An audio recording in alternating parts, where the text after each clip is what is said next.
समझ नहीं पाएंगे।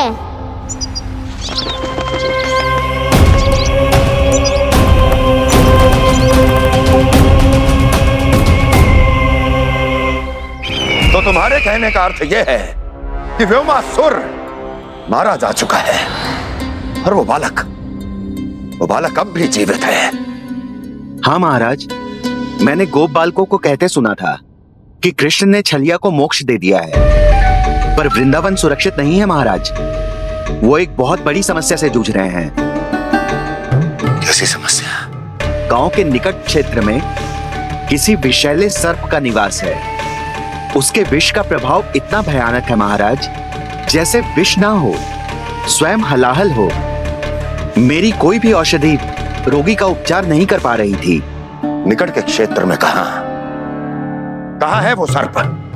गोप मानते हैं कि वो सर्प गांव के निकट यमुना नदी के जल में रहता है। मुझे तो लगता है महाराज, ये कालिया नाग की कथा कोई किंवदंती या लोक श्रुति नहीं, एक सच्चाई है, एक विशैली सच्चाई।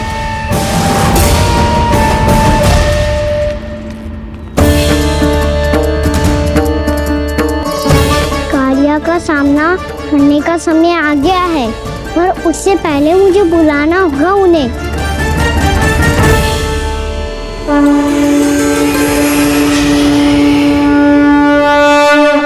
संसार के दारुण भय का नाश करने वाले, सभी कष्टों का हरण करने वाले, विश्व का समस्त ऐश्वर्य प्रदान करने वाले, कमल जैसे लोचन, मुख और चरणों वाले आजानुभुज श्री राम को मैं बार बार नमस्कार करता हूँ। आपदामपहर्तारं दातारं सर्व संपदाम लोकाभिरामं श्री रामं भूयो भूयो नमाम्यहम्। कागभूषोंडी कागभूषोंडी कागभूषोंडी। प्रभु क्षमा करें, मुझे जाना होगा।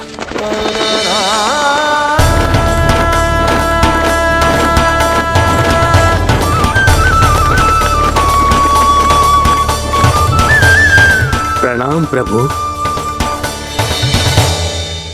अनेक बार मैं आपके दर्शनों के लिए आया प्रभु।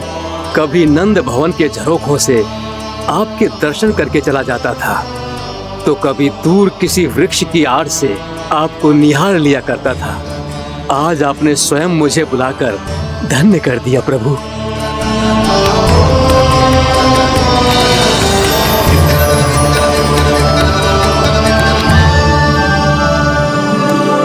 मैंने आपको यहाँ एक विशेष कारण से बुलाया है। आपके श्राप से इस कालिया नाग को मुक्त करने का समय आ गया है। ये तो बहुत ही उत्तम समाचार है प्रभु। इतने वर्ष बीत गए, मुझे आज भी स्मरण है वो दिन जब मैंने उन्हें श्राप दिया था। अपने क्रोध पर नियंत्रण खोकर बहुत बड़ी भूल कर दी थी मैंने प्रभु। बीती हुई घटनाओं पर दुखी होके कोई लाभ नहीं है।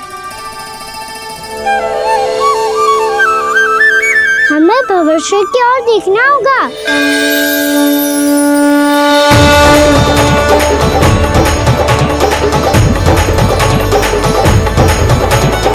आदेश कीजिए प्रभु, क्या आज्ञा है आपकी? जब मैं कालिया नाग का सामना करने जाऊं, तो आप यहीं रहेगा। आपको अपने आप पता चल जाएगा कि कब क्या करना है। और हाँ, लौटते जाते समय नारद मुनि से कहिएगा, वो आकर मुझसे भेंट करे। अवश्य प्रभु, प्रणाम। क्या इसने सच्ची में देवर्षि नारद को बुलाया है? नारायण नारायण, आपको संदेश भेजने की आवश्यकता नहीं थी। आप स्मरण करते और मैं चला आता। तुम्हारा कल्याण हो नारद।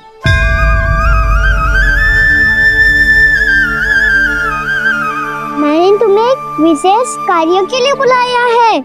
आज्ञा दीजिए प्रभु। तुम्हें एक बार फिर कंस से भेंट करनी होगी। विचार कीजिए महाराज, क्या आप बिना किसी शंका के कह सकते हैं कि कौन सी पंखुड़ी पहली है और कौन सी आठवीं? उस दुष्ट से भेंट करना स्वयं कीचड़ में उतरने के समान है प्रभु। कमल पुष्प प्राप्त करना हो तो कीचड़ में उतरना पड़ता है नारद। आपका आदेश तो मैं स्वप्न में भी नहीं टाल सकता प्रभु। कंस कालिया नाग के बारे में जान गया है, पर वो उसका सामना करने का साहस नहीं कर पाएगा। मैं आतुर हूँ प्राप्ति, मूर्ख नहीं। मेरी बुद्धि फिर नहीं गई है। मैं स्वयं उस कालिया जैसे महाविषैले सर्प के सामने खड़ा हो जाऊं और अपने ही काल को आमंत्रित कर लूं। तो फिर अपने लाभ के लिए उसका प्रयोग करने का कोई और उपाय सोचिए स्वामी। कुछ ऐसा कीजिए कि यमुना नदी का पूरा जल विषैला हो जाए और वृंदावन वासी उसका उपयोग करे, और आपका काल कहलाने वाला वो बालक स्वयं काल के गाल में चला जाए। उत्तम उत्तम सुझाव है प्राप्ति। अब मुझे उस कालिया तक पहुंचने का मार्ग ढूंढना होगा, उसको विवश करने का कोई उपाय ढूंढना होगा, क्योंकि व्यक्तिगत रूप से उससे भेंट करना असंभव है। असंभव। आप सही कह रहे हैं प्रभु। कंस में उतना सामर्थ्य नहीं कि वो कालिया नाग का सामना स्वयं कर सके। वैसे तो कालिया गरुड़ देव का भी सम्मान नहीं करता, तो फिर वो कंस का सम्मान क्यों करेगा भला? नहीं करेगा, पर कंस तुम्हारा सम्मान अवश्य करेगा नारद। तुम्हारी बातें भी सुनेगा और मानेगा भी। ये मेरी योजना का बहुत ही महत्वपूर्ण भाग है। तुम कंस के पास जाओ और कहो कि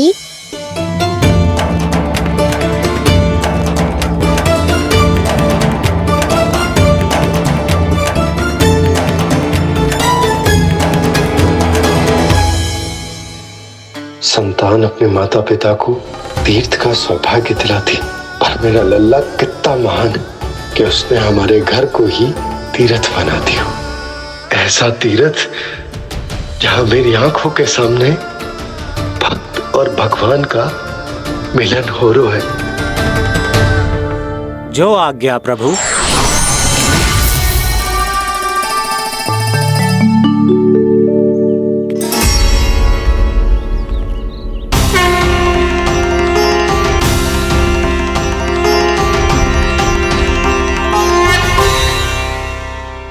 बाबा, कान्हा, ये सब क्या चल रहा है? पहले काग भुसुंडी जी और फिर जे नारद जी। क्या योजना बना रहे हो तुम? कान्हा, बताना लल्ला, क्या सोच रहे तू? कान्हा देख, अगर तुझे अपने बाबा को ना बताना हो ना, अपने भक्त को बता दे। क्या सोच रहे हो लल्ला? क्या करने वाले हो आप?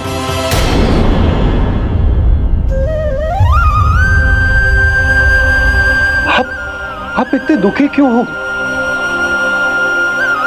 कान्हा, कान्हा, क्या होगा? क्योंकि मुझे आभास हो गया है बाबा, समय आने वाला है। कौन सा समय आने वाला है लल्ला? शीघ्र सब कुछ बदलने वाला है। भैया को मेरा सत्य पता चल जाएगा बाबा।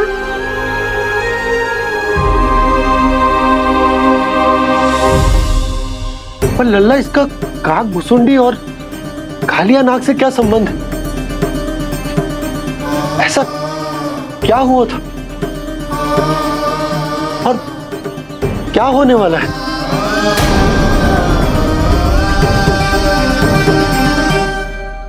जो होने वाला है बाबा, उसका संबंध उससे है जो सैकड़ों वर्ष पहले हुआ था।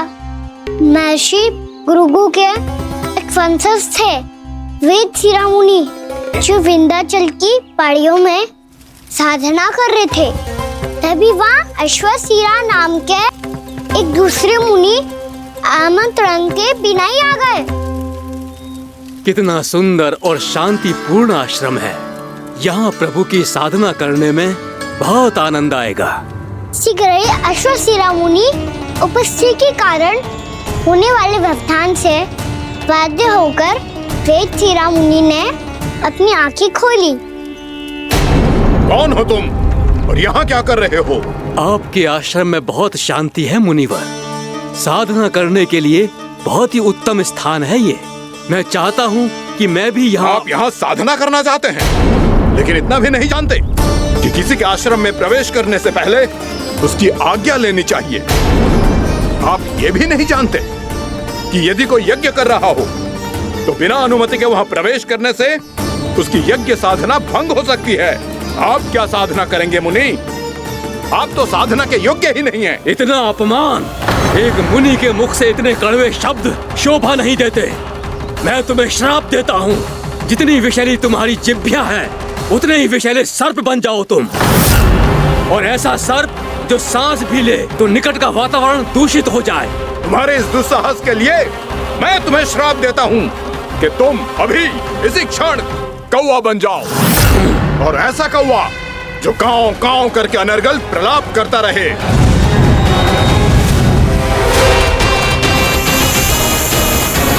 ये मैंने क्या किया? ये मैंने क्या किया? क्रोध के कारण दोनों ने एक दूसरे को श्राप दे दिया। पर दोनों ही मेरे भक्त थे, और भगवान होकर मैं अपने भक्तों को इतनी कठिनाई में कैसे देख सकता था। इसीलिए जिस संकट में उन दोनों ने अपने आप को फंसा लिया था, उसका समाधान करने में मैं उनके पास गया।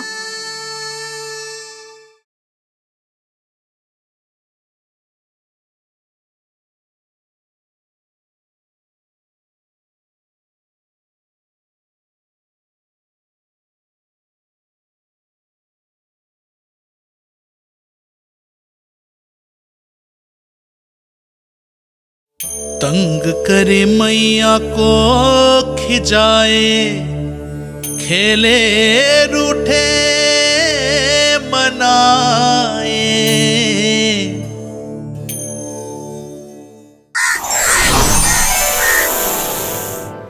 देखिए ना प्रभु, ये क्या हो गया हमसे? हमारी रक्षा कीजिए प्रभु, मार्ग दिखाइए हमें। क्रोध पर नियंत्रण ना होने के कारण आप दोनों ने एक दूसरे को बहुत ही भीषण संकट में डाल दिया है। आप दोनों ही तपस्वी, तप के बल से दिए गए आपके श्राप को लौटाना भी संभव नहीं है। प्रभु कोई तो उपाय होगा, हम आपके शरण में हैं प्रभु। अपराध तो हमसे हुआ है प्रभु, पर अब आपसे ही आशा है। कुछ ऐसा कीजिए भक्त वत्सल, जिससे हम दोनों के श्राप का प्रभाव कुछ कम हो जाए। आप दोनों ही मेरे भक्त हैं, इसलिए आपकी पीड़ा का निवारण करने का एक उपाय है मेरे पास।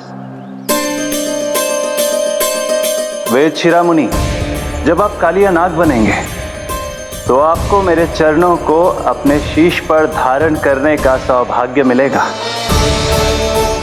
और अश्वशिरा मुनि, आप काग योनि होने के बाद भी आप श्रेष्ठतम ज्ञान और सर्वाधिक यौगिक सिद्धियों के स्वामी होंगे और प्रवचन दिया करेंगे।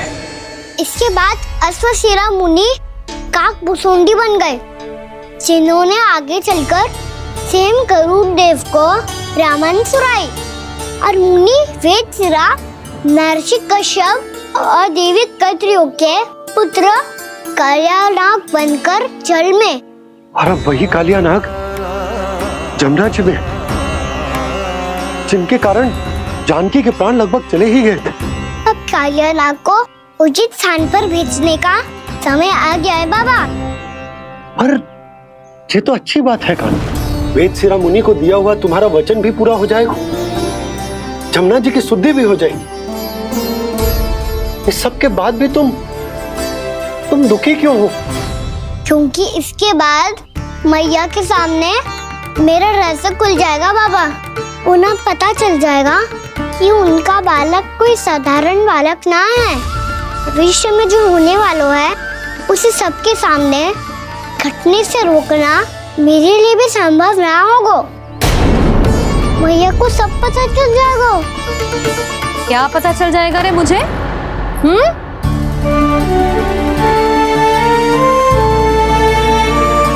यही कि सबसे अधिक प्रेम मैं आपसे ही करता हूँ। अब बस भी कर, चलो भोजन के लिए बुलाने आई थी तुम दोनों को। भूखा थोड़े ना रहने दूंगी अपने लल्ला को, मेरा लल्ला दुर्बल हो जाएगा ना। आप खिलाओगे तो ही खाऊंगा। हाँ ठीक है, मैं ही खिलाऊंगी। अब चल, आओ जी, चल।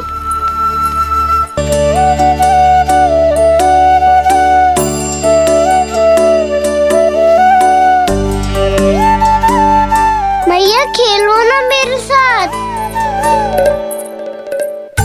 भैया सुनो ना, मेरी बात ना मानोगी? अभी बहुत कार्य पड़े लल्ला, देख जानकी को औषधि भी देने जानो है ना। औषधि मैं दे दूंगा, फिर तो खेलोगी ना आप मेरे साथ? पिछले कुछ दिनों से अपनी मैया का अधिक से अधिक प्रेम पाने का प्रयास करो है कान्हा। इसका तो एक ही अर्थ हो सकता कि कछु बहुत बड़ो होने वालों है।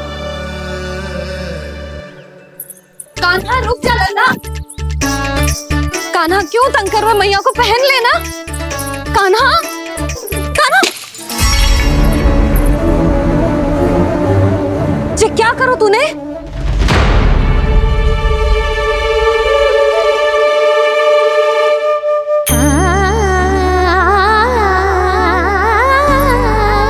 अच्छा ठीक है, अब मुंह लटकाने की आवश्यकता ना है। ये ले।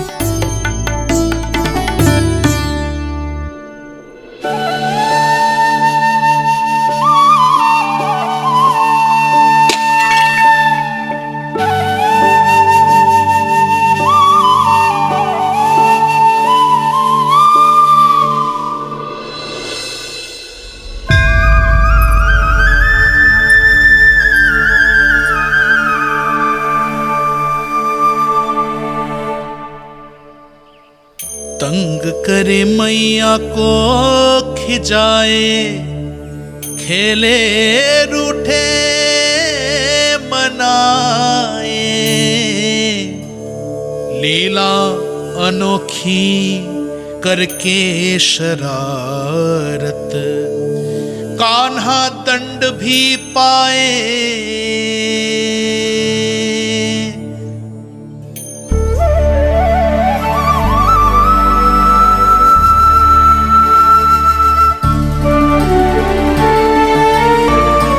रूठना मनाना, खेलना खिलाना, पहले शरारत करके क्रोध दिलाना और फिर क्षमा मांग लेना, ये सब जानबूझकर कर रहा है कान्हा। जैसे जीवन भर के लिए अपनी मैया की ममता को अपने हृदय में समेट कर रखना चाहते हो।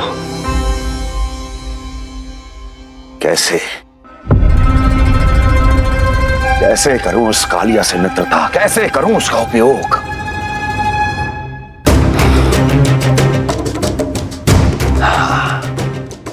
उस पर आक्रमण कर देता हूं और उसे किसी ना किसी तरह से यह विश्वास दिला देता हूं कि यह आक्रमण उस विष्णु अवतार ने किया है। फिर वो क्रोध में आकर सारे वृंदावन वासियों को अपने विष से समाप्त कर देगा। उचित है, ये उचित है। नारायण हरि, नारायण हरि।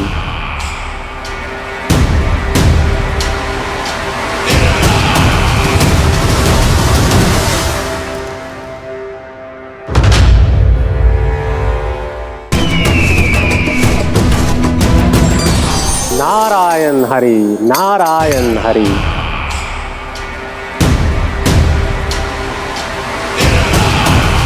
प्रणाम देवर्षि। किस योजना में कितना लाभ है और कितनी हानि, यह आंकलन करते करते थक गए होंगे मथुरा नरेश। देवर्षि, आज मेरा ध्यान कैसे आ गया आपको? आप तो सदैव ही मेरे ध्यान में रहते हैं महाराज कंस। सत्य तो यह है कि मथुरा में जो भी हो रहा है मुझसे छिपा हुआ नहीं है। मैं जानता हूं कि आप किसी भी असुर को वृंदावन क्यों ना भेजें, और वो असुर कितना भी शक्तिशाली क्यों ना हो, कृष्ण का सामना नहीं कर पाता। या तो पराजय स्वीकार करके आपके पास लौट आता है, या तो फिर वीर गति को प्राप्त हो जाता है।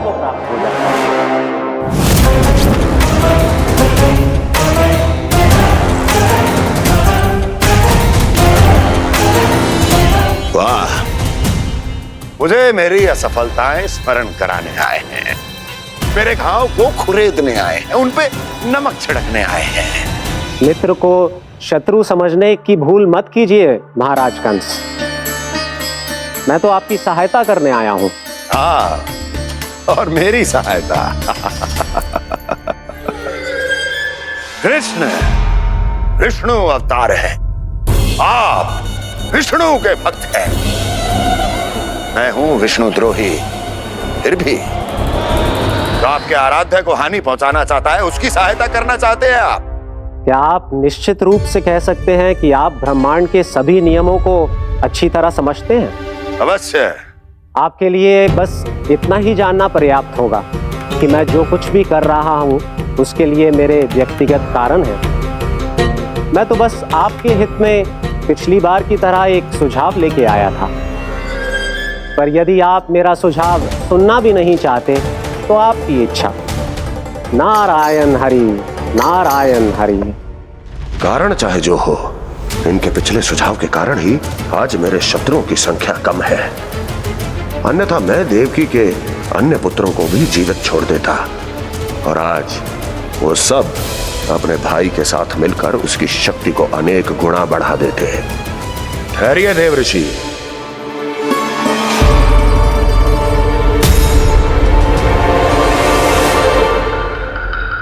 बताइए क्या सुझाव है आपके पास?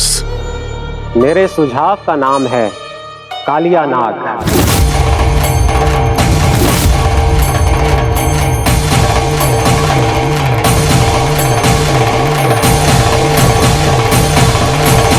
उसके विषय में मैं जानता हूं देवर्षि। तो समस्या यह है कि मैं स्वयं उससे मिलने नहीं जा सकता, उससे भेंट नहीं कर सकता। उस कृष्ण की हत्या के लिए उसको वृंदावन जाने के लिए तैयार नहीं कर सकता। तो मत जाइए उसके सामने, और ना उसे भेजिए कृष्ण के सामने। हर बार आप किसी ना किसी असुर को अपने शत्रु के क्षेत्र में भेजते हैं, जहां शत्रु उसका सामना करने के लिए पूरी तरह से तैयार होता है और आपका असुर मारा जाता है। इस बार शत्रु को युद्ध स्थल चुनने का अवसर मत दीजिए महाराज। इस बार योजना का जाल ऐसे बुनिए कि कृष्ण स्वयं उसके पास जाने के लिए विवश हो जाए। कालिया नाग स्वयं काल है, मृत्यु का दूसरा नाम है। उसके विष का उपयोग अपने लाभ के लिए कीजिए महाराज। वैसे कालिया के विष की अधिकता का अनुमान तो होगा ही आपको।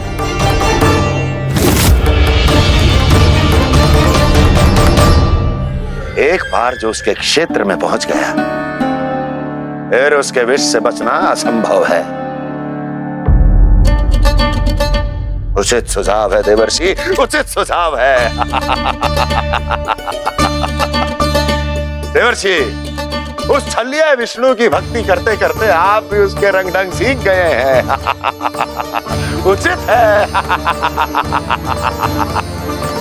उचित है।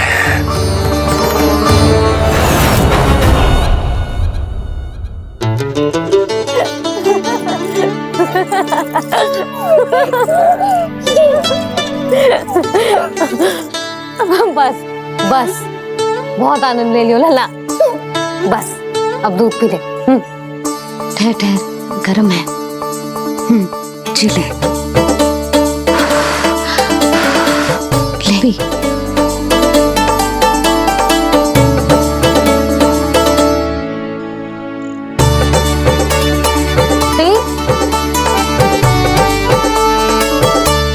मैं ना होती तो ना जाने क्या हो तो तेरा। अपने आप दूध भी ना पी सकते है, भावला कहीं का। आपकी इस प्रेम के लिए तो मैं धरती पे आया हूँ मैया। मैं भी यही सोच रहा हूँ यशोदा कि तुम ना होती तो मेरा क्या होता। इसी बात पे थोड़ा दूध और कजू खाने को दे दो। अरे मैं तो भूल ही गई। तनिक ठहर जाओ जी, जे दूध पी लेना तो आपके लिए भी कछु ले आती हूँ।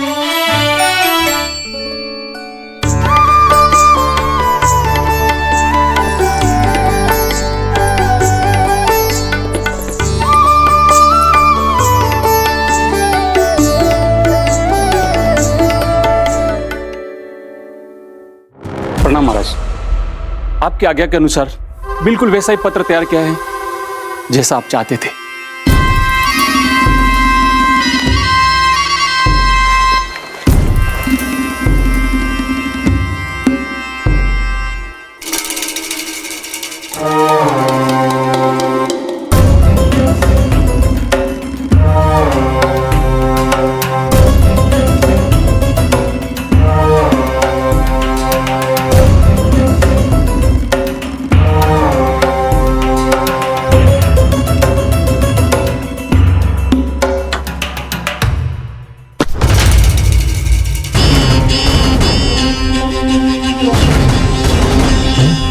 कृष्ण जन्म से लेकर आज तक ये मेरी सबसे महत्वपूर्ण योजना है। इसका सफल होना निश्चित है दूत, किंतु केवल वही करना जैसा मैंने कहा है। जाओ।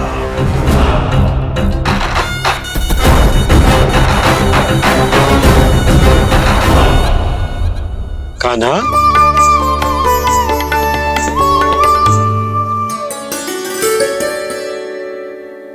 क्या होगा? बाबा मैं चाहता हूँ कि मैया की स्वमता क्रिस्टल फ्रेम की वर्षा मुझ पे सरते ऐसे होते रहे। वो तो होती रहेगी लल्ला। अपने लल्ला के लिए किसी मैया का प्रेम कभी कम हो सकता है भला? नंदराज, वो मथुरा से एक दूत आयो है महाराज कंस का राजपत्र लेके।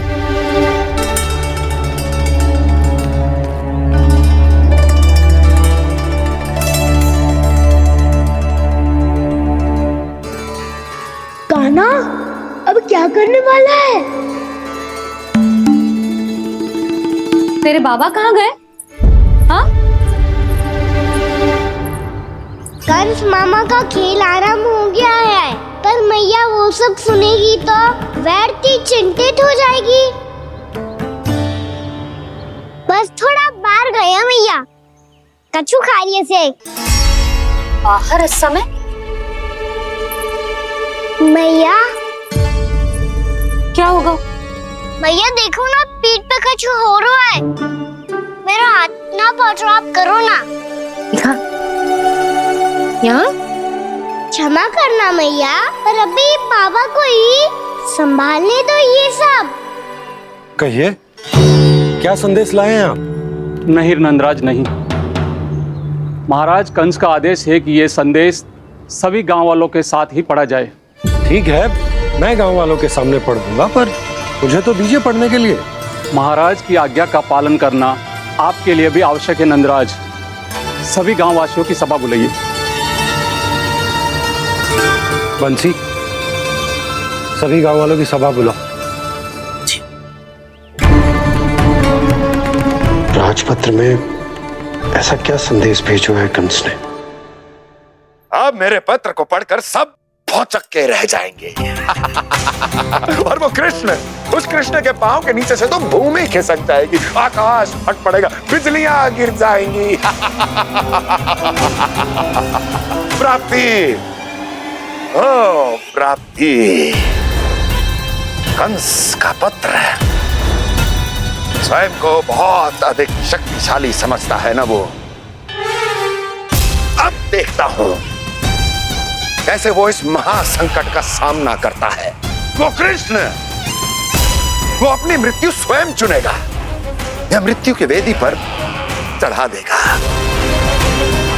प्रिय वृंदावन वासियों को।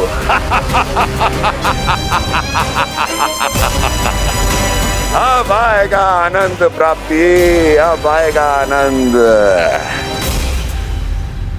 सबको इकट्ठा करवा के ही पढ़वाएगो। अवश्य ही कोई विशेष संदेश दिया होगा कंस ने। मैं भी यही सोच रही हूँ सुलक्षणा जी, कछु ना कछु तो विशेष है, पर जे हो क्या सकता है?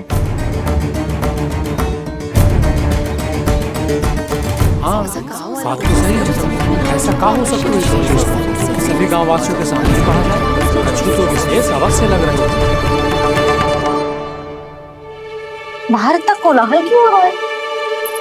मैया मैया अब क्या होगा? मैया देखो ना, सर पे कछु हो रहा है। लल्ला, नारायण ने तुझे हाथ दिए हैं ना? पीठ की बात अन्य थी, अपने सिर की सेवा स्वयं कर। सर पे तो हाथ पहुंच रहा है ना?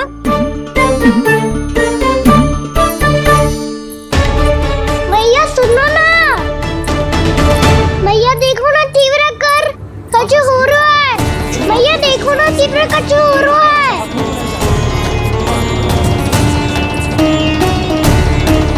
सब लोग आ चुके हैं, अपना संदेश सुनाइए आप। गोपराज नंद और सभी वृंदावन वासियों को सूचित किया जाता है कि मथुरा अधिपति और आप सभी के महाराज कंस ने कल सुबह भव्य पूजा का आयोजन किया है।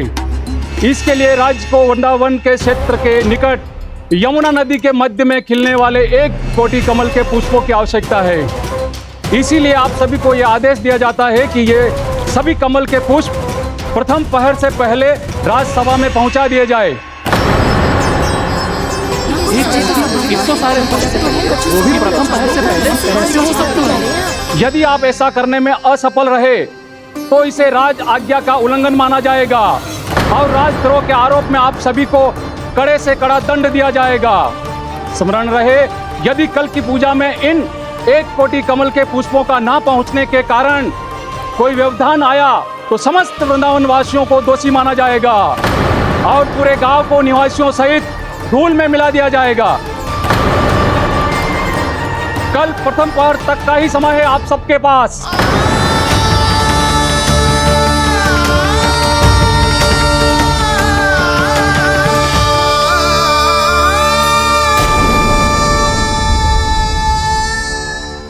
एक कोटि कमल पुष्प, वो भी कल प्रथम प्रहर में? ऐसे कैसे संभव है? और कोई साधारण पुष्प ना, यमुना नदी के मध्य खिलने वाले विशेष कमल के फूल चाहिए उन्हें। लेकिन यमुना नदी में तो कालिया नाग ने विष घोल के रखा है, तो फिर कैसे हो पाएगा? यह संभव है। हमारी मृत्यु का संदेश भेजा राजा कंस ने। सदैव की भांति इस समस्या पर भी गांव के बड़े ही विचार करेंगे। बालकों का यहाँ होना उचित ना है।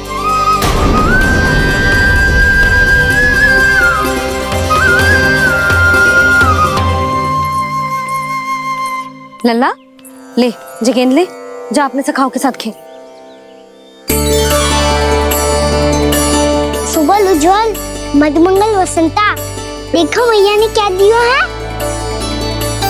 चलो खेलें, बहुत आनंद आएगा आज।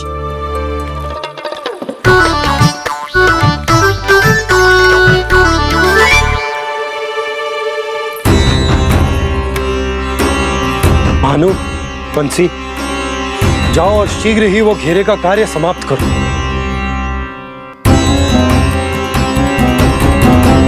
पर कछु ना कछु तो करना पड़ेगा ना। पर हम कर ही क्या सकते हैं? पुष्प लाने को और कोई उपाय है भी तो ना। मैं चला जाऊंगा जमुना जी में। वैसे भी मेरे जीवन के कितने दिन शेष बचे हैं। गांव के लिए, समाज के लिए कुछ करके मरूं, तभी तो शांति मिलेगी। ना काका, यदि आप उस विषैले जल में छलांग लगा भी दोगे, किंतु 1 कोटि कमल पुष्प एकत्रित कर पाना आपके लिए संभव ना है। इससे अच्छा है कि मैं चला जाऊं। यदि मैं मर भी गया तो मेरे पीछे रोने वाला कोई ना है। किसी को कहीं जाने की आवश्यकता ना है। गोप नरेश होने के नाते ये मेरा कर्तव्य है कि मैं आप सबकी रक्षा करूं। नंदराज, आपको जाना है तो जाओ। हरिया, काका, भैया सब चले जाओ। लेकिन आपको पता है वहाँ का जल कितना विषैला है। आप लोग एक क्षण भी जीवित नहीं रह पाओगे। फिर कैसे इकट्ठा करेंगे 1 कोटि कमल पुष्प? आप बात तो सही कह रही हैं शांति। उस दुष्ट कंस ने ऐसी मांग रख के हम सबको फंसा दिया। हम में से कोई भी क्यों ना चला जाए और इस संकट का समाधान ना निकले को। कान्हा, बताना कौन सा खेल खेलें? गेंद पकड़ खेलते हैं। पर एक बात, सुन लो सब, कोई भी तीव्र गति से ना फेंकेगा गेंद को। भैया ने स्वयं बनाई है मेरे लिए। सब तैयार हो? हाँ।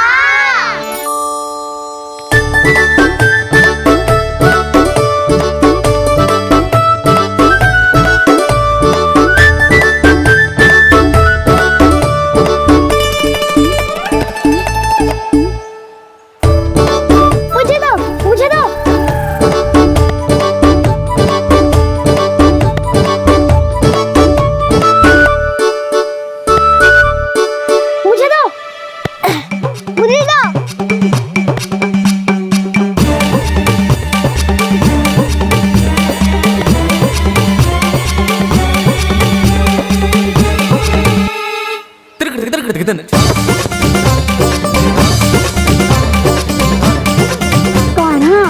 इतनी धीरे से फेंकेगो तो कैसे आनंद आएगो?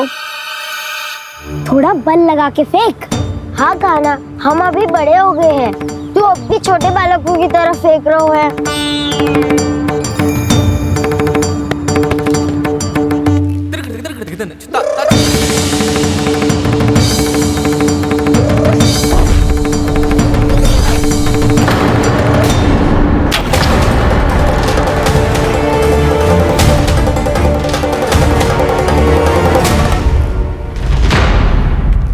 दीदी जी क्या करो कान्हा, गेंद तो डूब गई।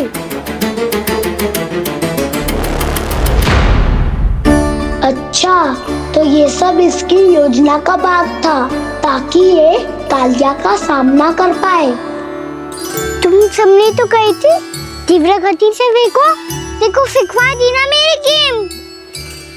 मुझसे नदी में अब मुझे जाके लानी पड़ेगी। रुक जा कान्हा, रुक जा कान्हा। जी क्या बोल रहे थे कान्हा? इसमें तो बहुत संकट है। कोई भी संकट मेरी मैया का उपहार खोने से बड़ा ना है।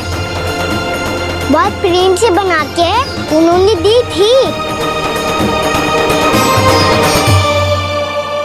हे नारायण, कोई उपाय समझ में ना आ रहा है।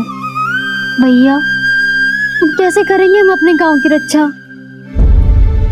कीड़े पड़ेंगे उस दुष्ट को।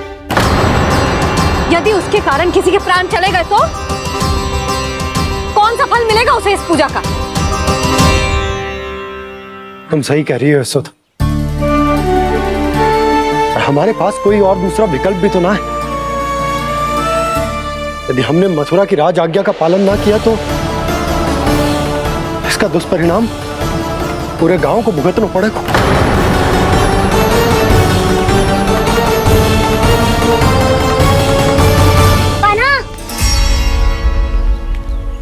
तुम्हें पता है कि तू भगवान है, दिव्य है, बहुत शक्ति है तुझमें, पर फिर भी हम तुझे विषैले जल में ना जाने दे सकते। कुछ होगा तो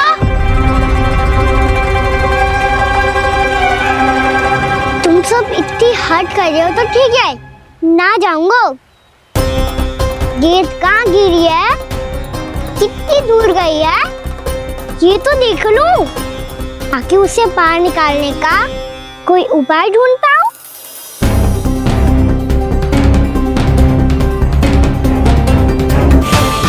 हाँ।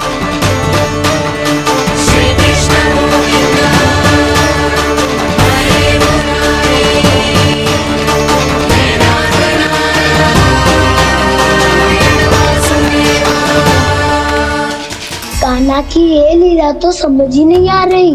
पहले इसने देवर्षि नारद को मथुरा जाकर कंस को भड़काने के लिए कहा, फिर स्वयं ही दुखी भी हो गया कि अब इसका रहस्य सबके सामने खुल जाएगा। और अभी स्वयं ही तो इसने कहा था कि गेंद बहुत महत्वपूर्ण है, फिर स्वयं ही उसे नदी के विषैले जल में फेंक दिया।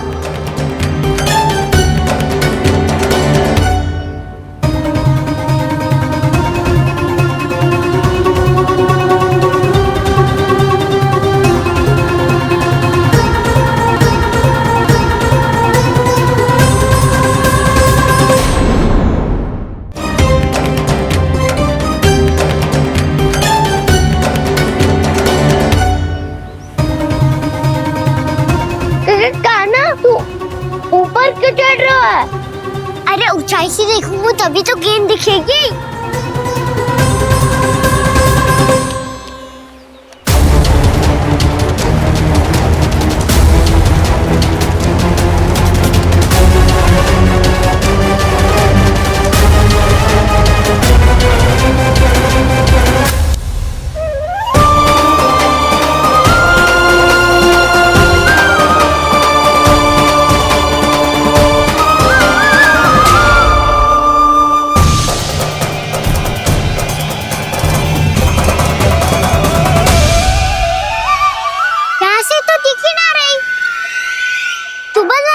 फेंकी थी ना? ना वहाँ से फेंकी थी। कहाँ से? नहीं कहा ना वहाँ से। समझ ना आ रहा, ठीक बताना कहाँ से फेंकी थी?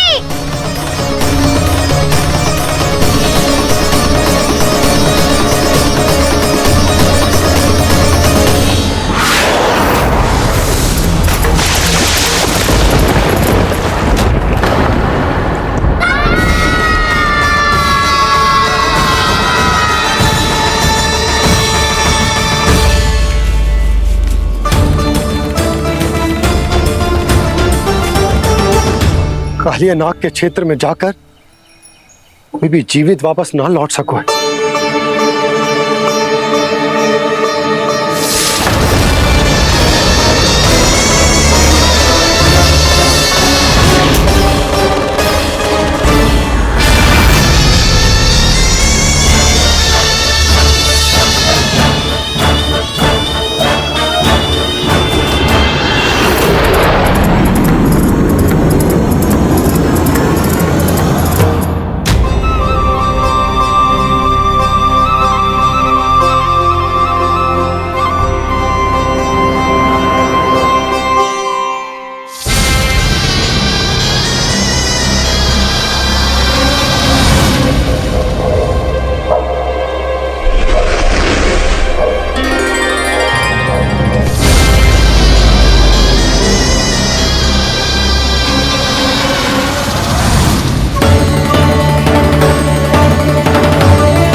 कालिया नाग तो उसे देखते ही निकल जाएगा।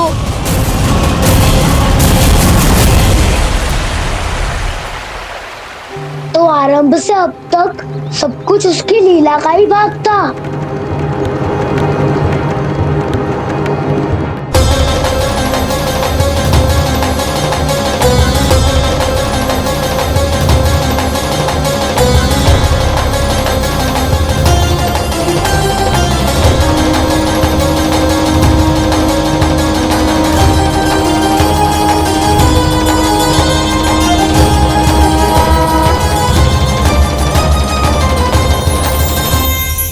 इतना सुंदर रूप, मनमोहने वाली मुस्कान, अद्भुत तेज और भगवान जैसी दिव्यता।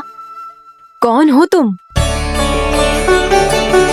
हाँ, तुम्हें देखकर तो हम सब सम्मोहित ही हो गए।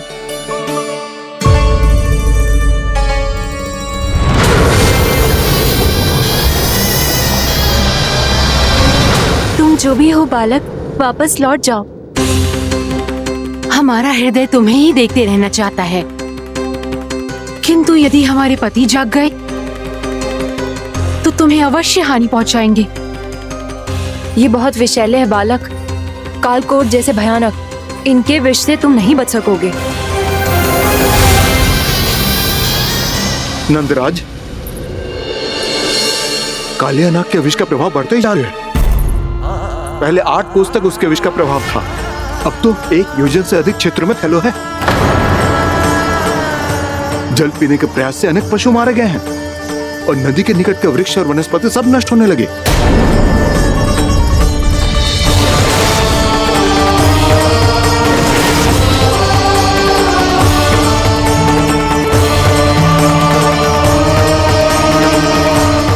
इनके विष की तीव्रता इतनी अधिक है बालक कि इनके संपर्क में आने वाले को तड़पने का भी अवसर नहीं मिलता। इनके विष की अग्नि क्षण भर से भी कम समय में प्राणवायु को जलाकर राख कर देती है।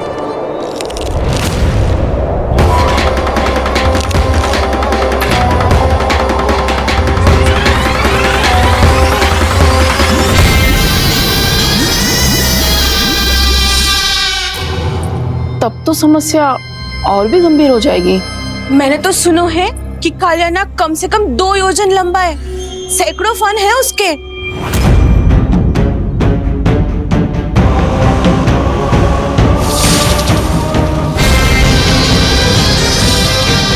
इसका अर्थ तो ये है कि हम दोनों ओर से फंस गए। एक और कंस को 1 कोटि कमल पुष्प देने जो कि कालिया नाग के क्षेत्र में पड़ते हैं, और दूसरी ओर उस कालिया नाग का विष यमुना जी के क्षेत्र में बढ़ता ही जा रहा।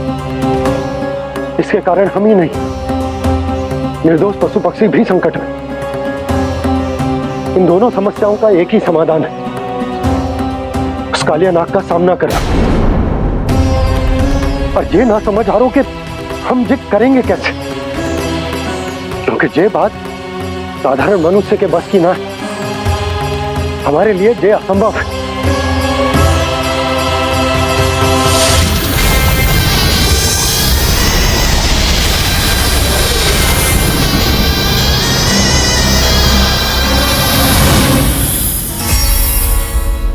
अब तो तुमने अपनी आंखों से भी देख लिया बालक, ये कितने विषैले हैं।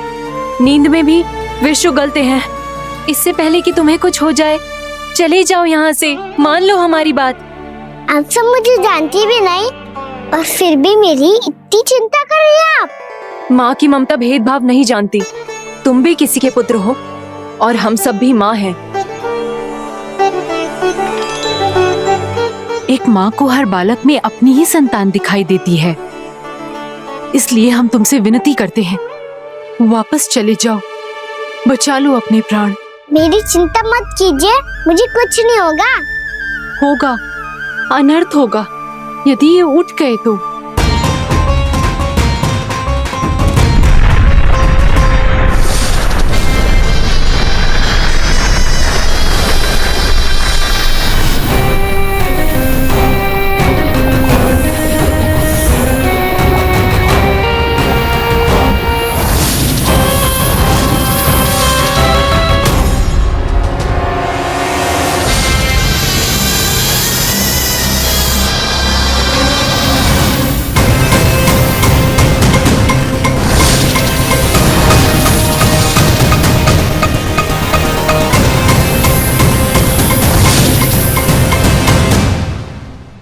सामने होते हुए भी अपने इश्क को केवल वही देख सकता है जो अपना अभिमान त्याग चुका हो। पर पूर्व जन्म में मेरा भक्त होने के नाते मेरा सत्य स्वरूप देख पाने में मुझे इसकी सहायता करनी चाहिए।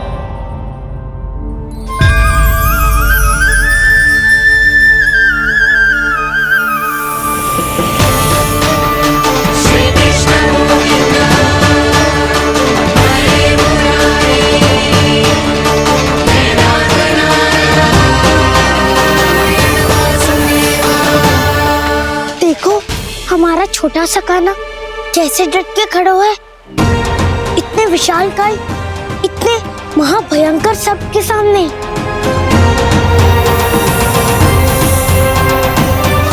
ये कोई भगवान नहीं है जो इसके सामने हाथ जोड़ रही हो तुम सब।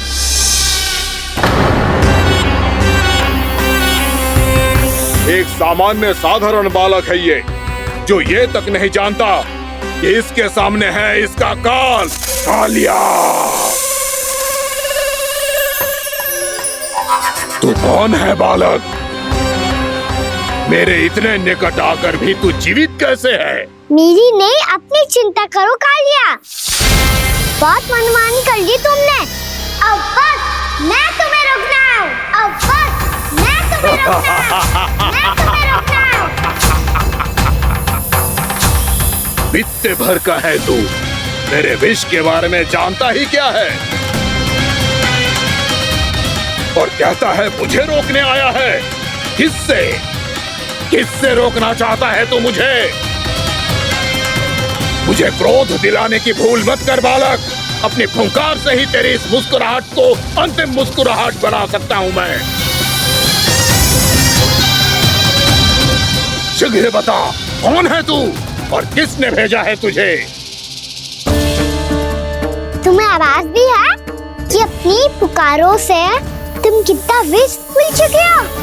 पवित्र यमुना नदी को कितना दूषित कर दिया तुमने। और यही नहीं, तुम्हारे कारण निकट के जीव जंतुओं, वृक्ष, वनस्पतियों सबको हानि पहुंच रही है। तो क्या? मुझे उससे क्या? मुझे है आपत्ति है मुझे तुम्हारी इस व्यवहार से, और इसीलिए तुम्हें यहाँ से जाना होगा।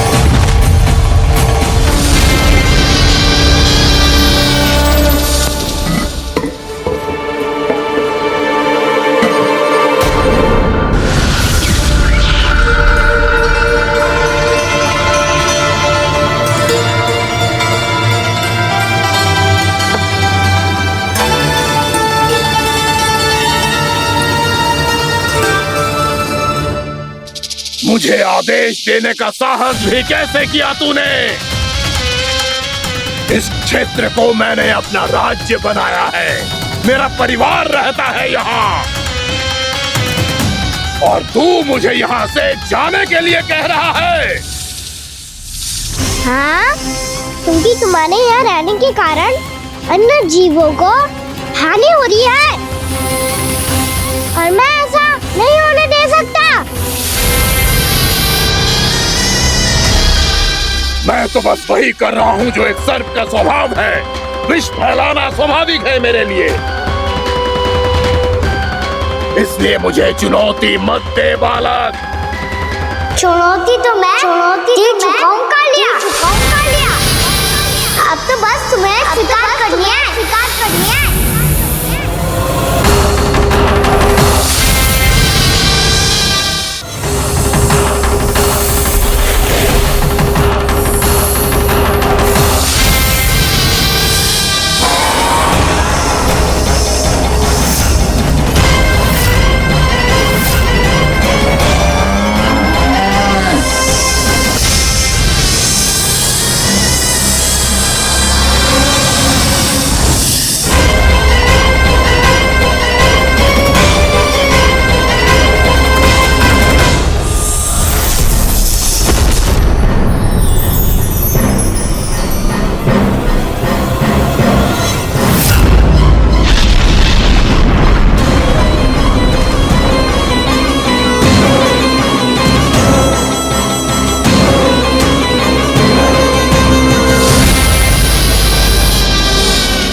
चेतावनी दे रहा हूँ, यहाँ से चले जाओ।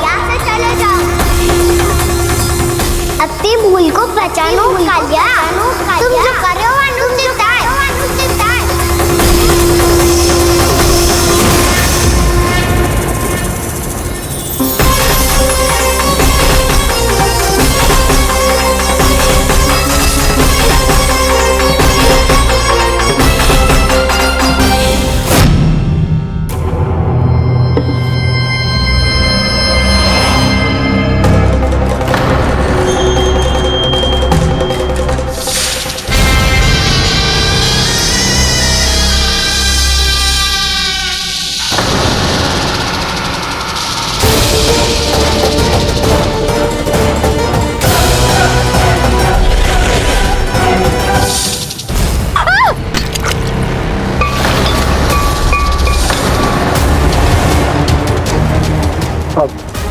मैं आता हूं। क्या हो गया सुधा? मुझे आवाज हो रहा है जी, कछु ना कछु गड़बड़ है। यशोदा, जो समस्या हमारे सामने है हम सभी उसका समाधान खोजने में जुटे। तुम विश्वास करो, मैं कोई ना कोई समाधान अवश्य ढूंढ लूंगा। हम कैसे भी करके वो कमल के पुष्प उस कंस तक पहुंचा देंगे।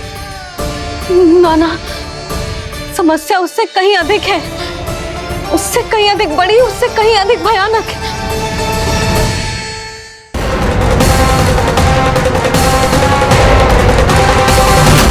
विस्की ये बूंद से ही सबके प्राण चले जाते हैं, इसलिए तो विस्की धारियां फेंके हुए हैं खाना पे। कान्हा कैसे बच्चे को अधिक विष से? इसका विष तो क्या, ये सर स्वयं भी छू तक नहीं पाएगा हमारे कान्हा को।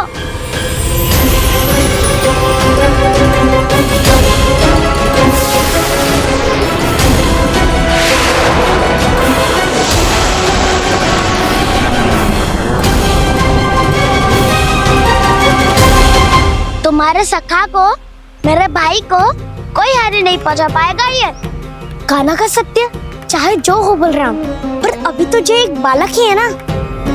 देखो कैसे विष के कारण स्थिर हो गया है।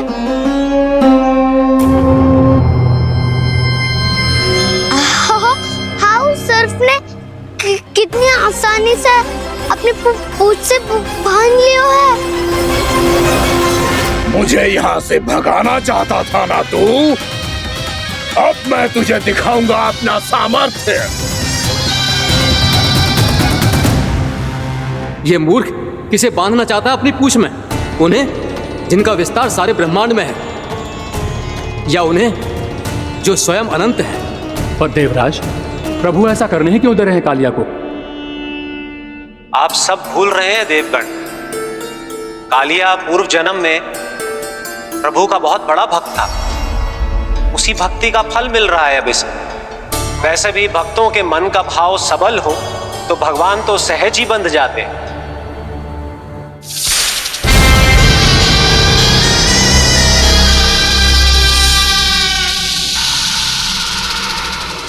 बलराम, तुमने ही तो कही थी कान्हा को कछु ना होगा। देखो उस दुष्ट ने चारों ओर से जकड़ लियो है।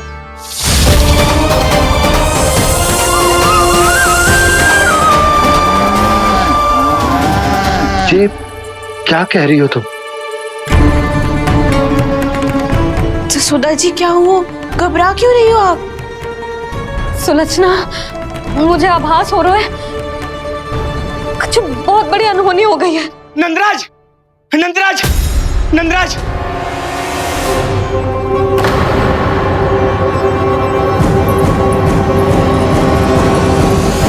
नंदराज, कान्हा ने जमना नदी में छलांग लगा दी है।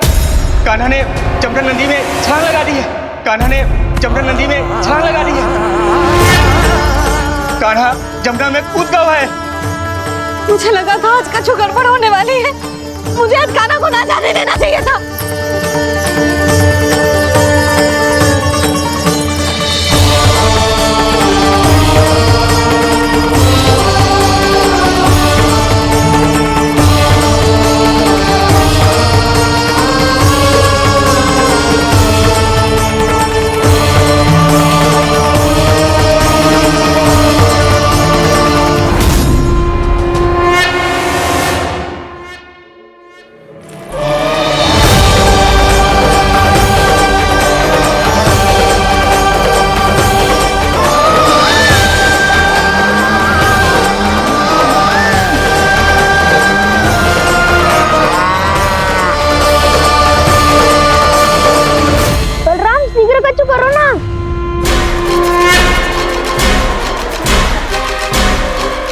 कुछ भी करो पर कान्हा को बचाओ।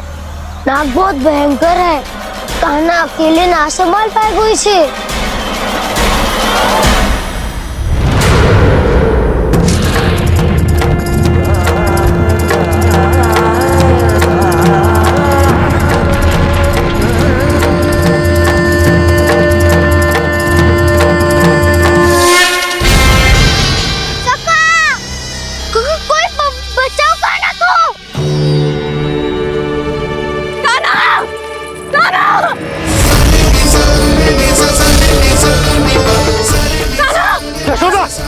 यशोदा रुको। छोड़ दो मुझे, छोड़ दो मुझे। जीजी संभालो, बावली हो गई क्या? जीजी संभालो।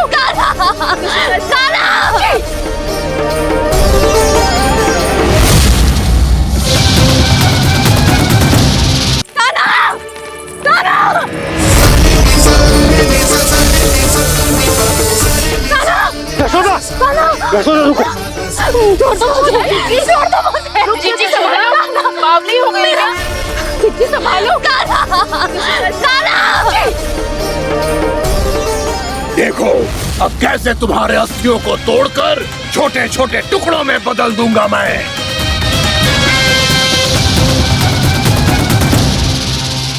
बच्चे आप जाओगी तो आप भी फंस जाओगी। अपने लल्ला के लिए मैं किसी भी संकट का सामना करने के लिए तैयार हूँ। छोड़ो ना यशोदा, हमें कोई और उपाय खोजना पड़ेगा। कोई और उपाय? आप देख ना रही मेरा कान्हा किस दशा में है।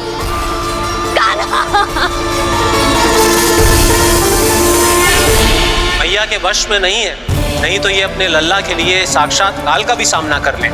ये तो केवल कालिया नाग है। हे नागराज, आप मेरे प्राण ले लो पर कान्हा को छोड़ दो। ना नागराज, आप मेरे प्राण ले लो, मैं विरोध भी ना करूंगी। ना नागराज, आप मुझे मार दो पर मेरे कान्हा को छोड़ दो। ना ना ना ना नागराज, मेरे प्राण ले लो, हमारे कान्हा से क्या शत्रुता है आपकी? प्रभु के लिए जो प्रेम यशोदा मैया के हृदय में है, वही इन सभी गोपियों के हृदय में भी है।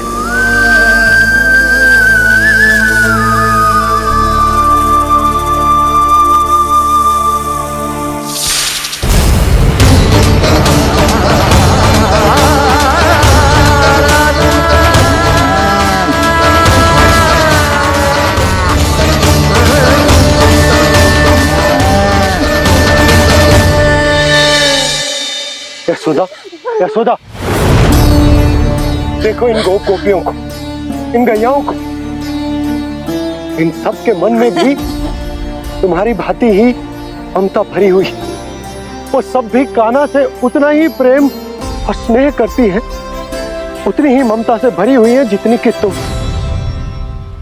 तो तुम ही सोचो, जिसके साथ इतनी ममता और इतना स्नेह, इतना प्रेम, उसका कोई क्या कर सकता है? उस कालिया नाग का वेश इस सब आशीर्वादों के सामने कछु न है। कछु करो जी,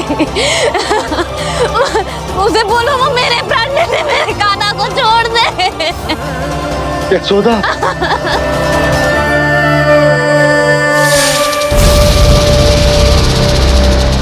केवल इन्हीं में नहीं देवराज, नाग पत्नियों के हृदय में भी ममता का वही प्रेम उमड़ रहा है। देखिए। मैं आपके हाथ जोड़ती हूँ स्वामी, इस बालक को छोड़ दीजिए। ये अवश्य ही कोई दिव्य आत्मा है स्वामी। हम आपसे विनती करते हैं स्वामी, इस नन्हे बालक को हानि मत पहुंचाइए स्वामी। मेरी पत्नियां मेरे ही शत्रु के लिए विनती कर रही हैं। अब यदि इसके पक्ष में एक शब्द भी कहा तुम सबने, तो मैं इस बालक से पहले तुम सबके प्राण ले लूंगा। हो रहा प्रसन्न नाग कालिया, विजय को निश्चित जान। रोते बिलखते व्याकुल सब, संकट में देख कान्हा के प्राण।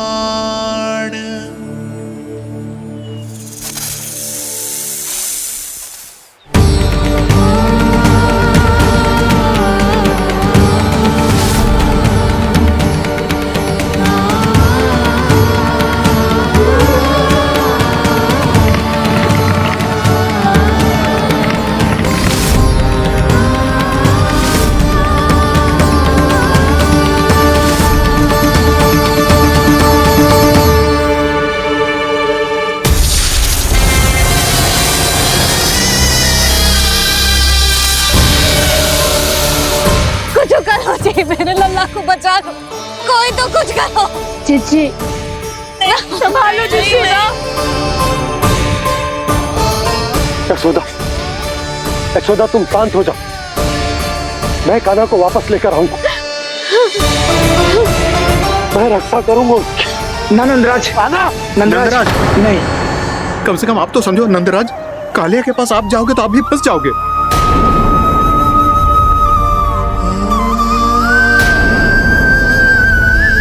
बलराम, तेरा भाई इतनी भीषण संकट में है और तुझे जरा भी दुख ना हो रहा? क्या आप सब अब तक नहीं समझ पाए कि कान्हा सच में कौन है? छोटे बाबा, आप तो उसका सत्य जानते हैं ना?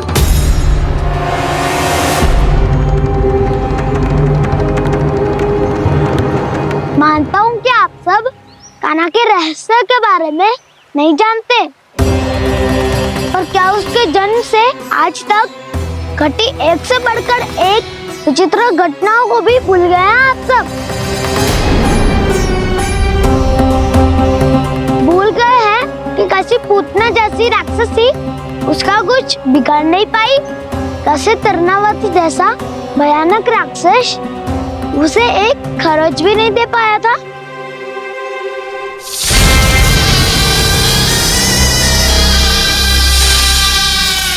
आप सबने अपनी आंखों से देखा था ना, बकासुर से कान्हा की रक्षा करने देवता स्वयं आए थे, पर सत्य तो ये है कि वह सभी देवता भी उस असुर के सामने असमर्थ हो गए थे। तब कान्हा ने बहुत ही आसानी से उस भयंकर असुर का वध किया था, एक ही बार में धराशायी कर दिया था उसे। तो आप सभी सोचिए, बार बार ऐसे असाधारण कार्य करने वाला बालक साधारण कैसे हो सकता है? अब तो आरंभ से ही सारा सत्य जानते हैं छोटे बाबा। रहस्य छुपाने में सदैव कान्हा की सहायता करते आए हैं आप, और आज आप स्वयं ही उसके सत्य को भूल रहे हैं। और तुम सब भी तो जानते हो कान्हा की शक्तियों के बारे में, तो क्या तनिक भी विश्वास ना है अपने सखा पे? बलराम, जे तू क्या कह रहे है? मैंने जो कहा उसका एक एक शब्द सत्य है छोटी माँ। यदि प्रभु की इच्छा हुई तभी कुछ ही क्षणों में सब कुछ अपनी आंखों से स्वयं अनुभव कर लेंगे आप।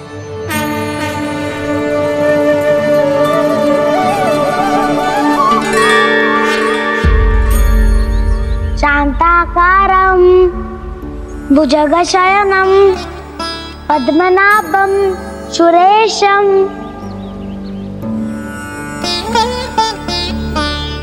विश्वाधारं गगनसदृशं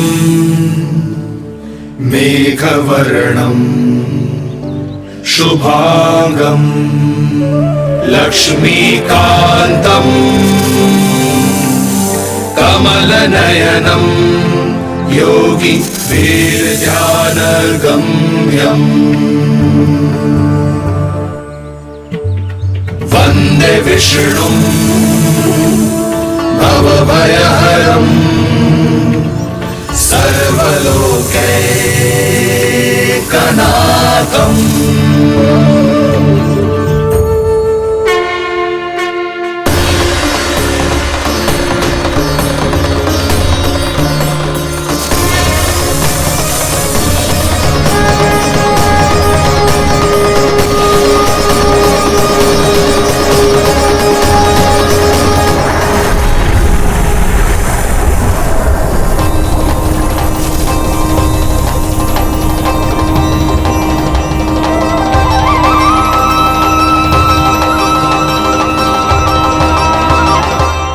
तुझे क्या लगता है बालक कि तू मेरी जकड़ से निकल गया तो अब बच जाएगा तू?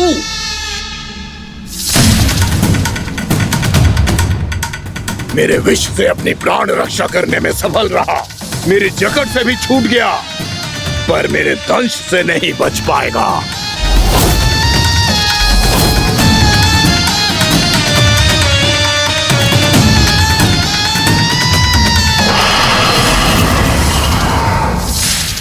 अब भय से भाग रहा है, पर मैं तुझे मृत्यु देकर रहूंगा।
नन्हा सा कान्हा कितनी देर भाग पाएगा?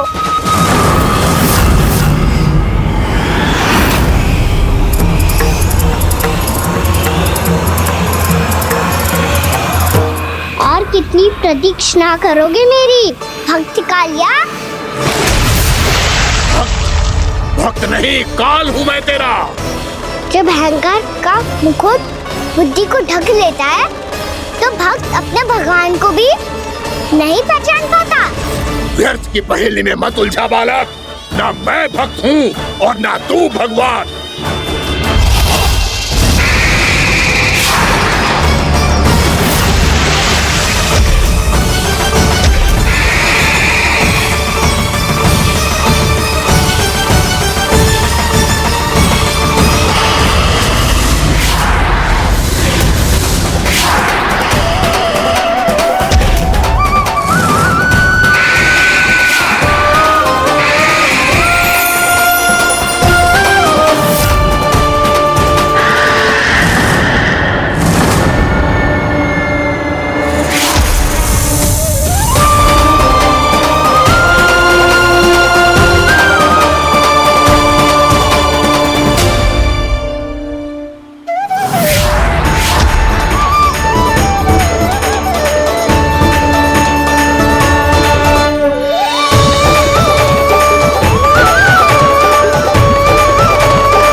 उसे छूकर कालिया नाग का हलाहल जैसा विष भी चरणामृत बन गया है और यमुना जी के जल में फैल चुके विष के प्रभाव को भी नष्ट कर रहा है।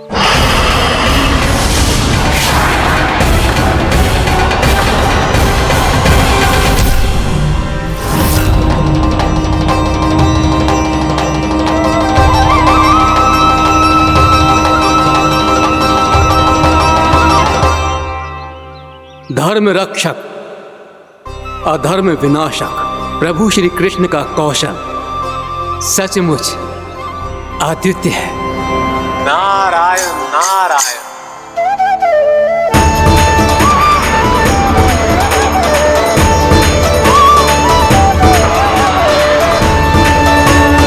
मेरा भार तुम्हारे भीतर के अहंकार का प्रतीक है कालिया। अब तुम्हारा अहंकार, तुम्हारा अनपान मेरे पाँव के नीचे है और तुम्हारी पूंछ अर्थात तुम्हारे प्राण मेरे हाथ में। भक्त।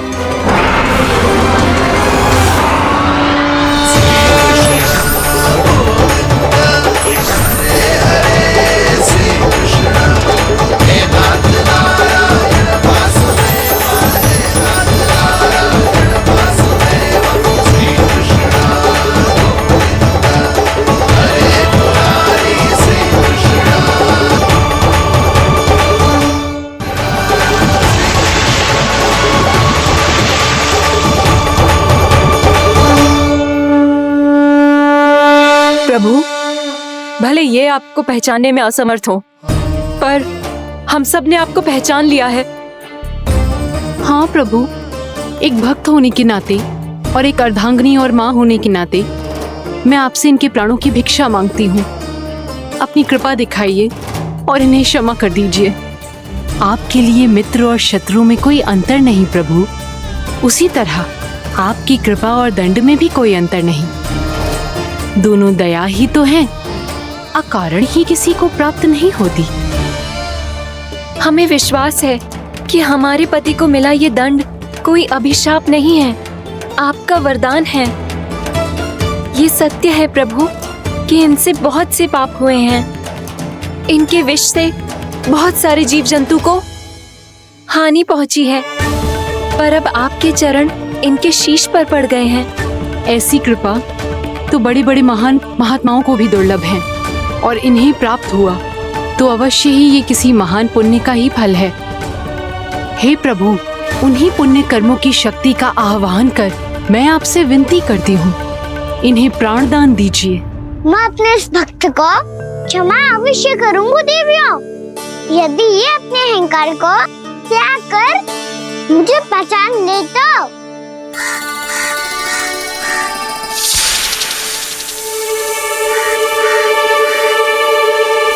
मैं तुम्हें श्राप देता हूँ, जितनी विषैली तुम्हारी जिह्वा है उतने ही विषैले सर्प बन जाओ तुम।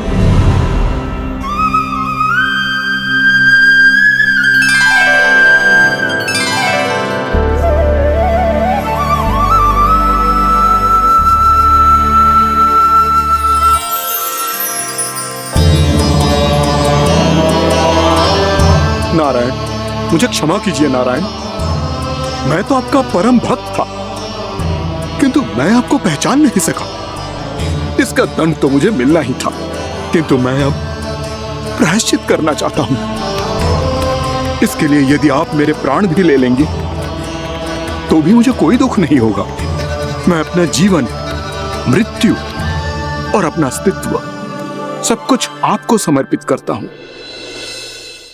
तुम्हें तुम्हारी क्रोध के कारण श्राप मिला, जिसे विशाल सर्प के रूप में तुम्हारा जन्म हुआ, और सर्प का तो स्वभाव है विष फैलाना। इसीलिए तुम्हें दंड नहीं दूंगा मैं, सिर्फ सभी अपराधों का पश्चाताप कर लिया। इसीलिए मैं तुम्हें क्षमा करता हूँ कालिया।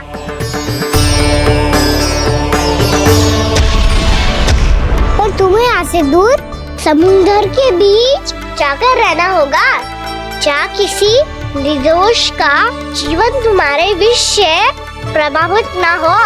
मैं चाहकर भी आपकी इस आज्ञा का पालन नहीं कर सकता। मैं असमर्थ हूँ प्रभु, क्योंकि यदि मैं इस क्षेत्र को छोड़कर गया तो मेरी मृत्यु निश्चित है। आपसे क्या छुपा है प्रभु? आप तो जानते हैं कि सर्प जाति और आपके वाहन गरुड़ के बीच अनंत शत्रुता चल रही है, जिसका प्रारंभ नागों के द्वीप नागालय से हुआ था। उस द्वीप पर छोटे जीवों को निगल जाने के लिए सर्प थे, और गरुड़ को सर्पों का स्वाद बहुत प्रिय था, इसलिए वो बार बार नागद्वीप जाने लगा था। पर इस कारण पूरी सर्प जाति उससे आतंकित हो गई थी। इसलिए जब भी गरुड़ वहाँ पहुँचता तो सभी सर्प छिपने लगते। जब गरुड़ को इसका आभास हुआ तो उसे बड़ा क्रोध आया, और वो उत्तेजना में भरकर सर्पों का शिकार करने लगा। भूख ना होने पर भी उन्हें मारने लगा। अब सर्पों के प्राण हरना उसके लिए खेल बन गया था। इस भीषण समस्या का समाधान ढूंढने के लिए पूरी सर्प जाति महान सर्प वासुकी के सामने इकट्ठी हुई। हे महान वासुकी, हमारी सहायता कीजिए। नागद्वीप पर गरुड़ ने आतंक मचा दिया है। पहले तो वो हमें अपना भोजन बनाता था, लेकिन अब हम उसके खेल का साधन बन चुके हैं। भूख हो या ना हो, जब तब आकर वो हमारे प्राण हर लेता है। अनुचित हिंसा के इस प्रथा का आरंभ सर्पों ने ही किया है। पहले आप सबने पूरे द्वीप पर अधिकार कर लिया, फिर आहार के साथ साथ आनंद के लिए भी आप सभी ने निर्दोष जीवों की हत्या की। और जब सृष्टि का